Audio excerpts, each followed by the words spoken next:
The South African Reserve Bank Governor Lesetja Kganyago has washed his hands of the Oakbay account closure matter.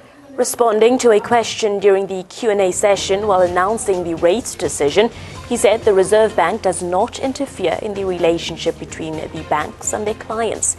He added that Oakbay must approach the courts to seek reprieve. The Reserve Bank does not interfere in the relationship between a bank and its clients. There is nothing I can do other than to suggest to the client who feels deprived to approach the courts and enforce their rights. That is the only route that is open. But if not the South African Reserve Bank, then who will intervene? On the 21st of April, DA Shadow Minister of Finance David Maynier said, and I quote, "The Oakbay bank account closure matter is best left to the South African Reserve Bank, which was responsible for the regulation of the banking industry in South Africa." Later on the 11th of May, ANC Secretary General Gwede Mantashe also suggested that there were two parties the banks were obliged to disclose information to: the regulator and law enforcement, and that the regulator must find out about this coordinated approach by the banks.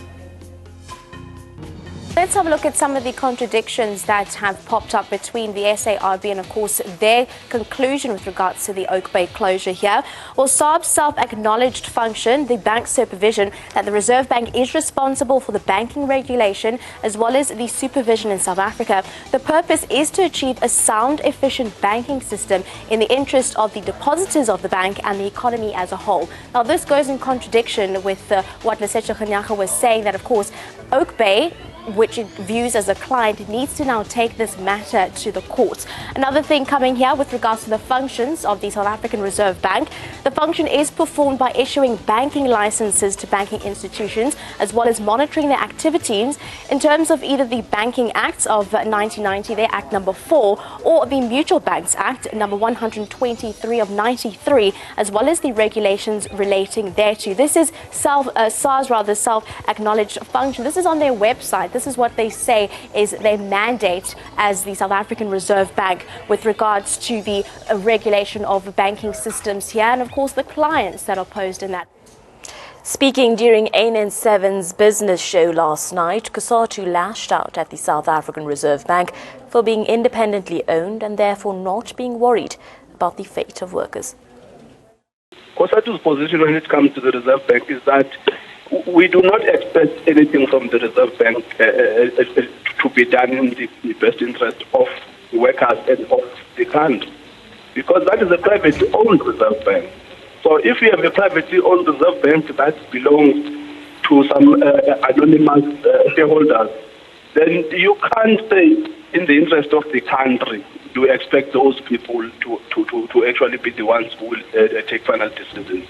We are not impressed by those constraints that Mr. Kganyago was talking about. At the end of the day, we just don't think that even if he had the powers, he would have done anything differently.